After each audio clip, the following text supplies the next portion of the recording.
I'm in my zone.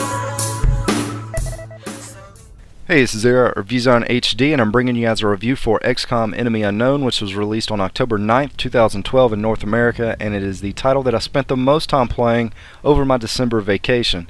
It's currently holding a Metacritic score of 89 for the PlayStation 3, which makes it one of the highest rated games on the PS3, and it also makes it the highest scoring game of the turn-based strategy genre. It does feature some RPG elements as well, but the title that it most reminds me of is Valkyrie Chronicles, which released several years ago. It definitely deserves the high scores that it's received, and I really enjoyed my time with it. I think it's a great game, but there are some underlying issues that are worth discussing. With that said, let's go ahead and get into the review.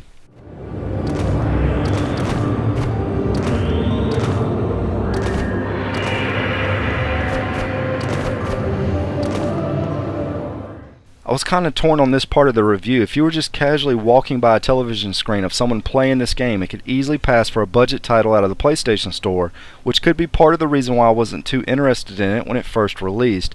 However, once you sit down and spend some time with the game, there's a lot of things that stand out about the graphics. For starters, there are tons and tons of completely different random maps to do battle on. Even after spending 25 hours playing through the game a couple times, it was extremely rare that I saw the same map twice. They do reuse a lot of the same textures, but the variation in the layouts and the random enemy spawn points will keep you on the edge of your seat as you play along. There's also an immense amount of detail in the landscape itself, and a lot of the structures and the objects on the map can be destroyed, which keeps the battlefield constantly shifting and shaping itself into something else. The biggest complaint that I have with this title does come in the graphics category, and that is with the frame rate drops that cause immense lag spikes. If there's some fire, rain, or wind effects on the screen, it can chug the game up enough that you have to wait on delays for it to catch up with button presses. It didn't happen enough to ruin the experience, but it did knock it down a peg or two. There's also some funky camera angles that can happen from time to time, and the many cutscenes that play out when an enemy is discovered on the map can play a bit out of sync, so there's definitely a few technical issues in the graphic category.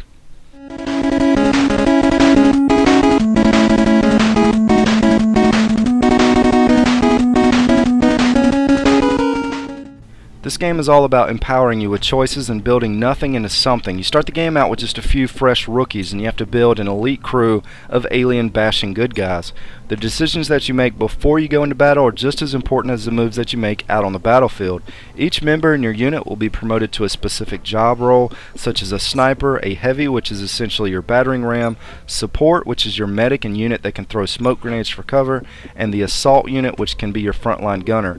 Each unit levels up multiple times, and you must choose between perks, such as deciding if you want your soldier to be more defensive or offensive minded. Creating the perfect balance for your squad to take in a battle gives the same feeling as building a group of different job classes on a more traditional role-playing game, such as having a good tank and a white mage in a Final Fantasy title.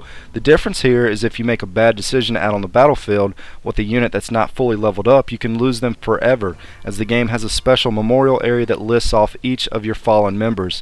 Losing a rookie is generally not a big deal, but if you spend a lot of time renaming, customizing your favorite sniper and leading him into battle and leveling him up, relying on him to make that perfect shot when it matters, it can be heartbreaking losing that person for the rest of the game on one bad decision.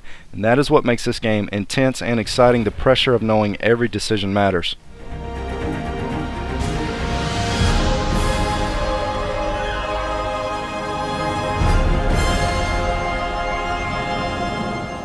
This is easily, without a doubt, the toughest turn-based strategy game that I've ever played, and I've played my fair share of this style of game because strategy and RPG titles are my preferred genres to play.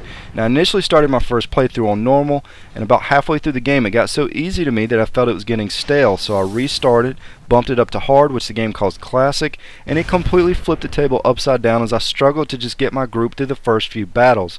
There's not really a happy median between the two difficulties.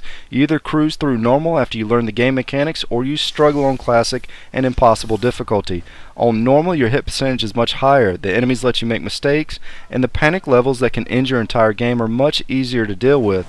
For those unfamiliar with this game, your panic level is a gauge of how well you're handling the alien invasion across the globe, globe. If too many countries lose confidence with your group, it's game over. The aliens win, and that's pretty much it. On classic difficulty, your shots will miss frequently, especially early in the game. The enemies are absolutely ruthless and can one-shot your members. The panic level will force you to focus on nothing but building satellites for your first few in-game months, which means that your soldiers will be poorly equipped, and just making it through the first 10 to 15 battles can be an absolute nightmare. If you plan on going after the Platinum Trophy, you better have some patience, because not only are you going to have to play through the game 5 times, but you're going to have to pull off some pretty remarkable things in the process. According to a trophy site that I visit from time to time, it was rated as a very difficult Platinum to go after by the community.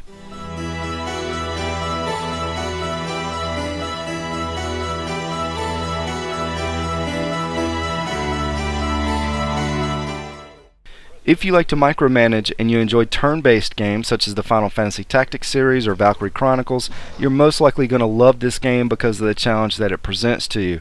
It will test your ability to make the tough decisions, such as when to cut your losses and abort a mission or skip it completely. There may come a point that you may even have to sacrifice a much-needed beloved member of your group, but there's a very rewarding feeling with every victory won against your alien foes that are wrecking towns across the world. And I spent more time playing this game in December than any other title, and there were times that I absolutely loved it, and there were times that I wanted to fling it out the window, such as when an enemy decides to shoot me through a floor or through a solid object, or when I'll miss that 98% chance shot when I'm standing right in front of my enemy's face.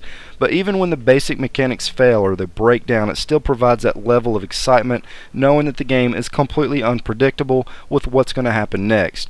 My only regret with this title is not reviewing it before I did my top 20 favorite titles from last year, as it would have made the top 5 on that list. It's a game that I would highly recommend, at the very least just testing out the demo that is currently available in the PlayStation Store and judging it for yourself. Anyways, this is Zero at ReviewZoneHD, and thanks for stopping by.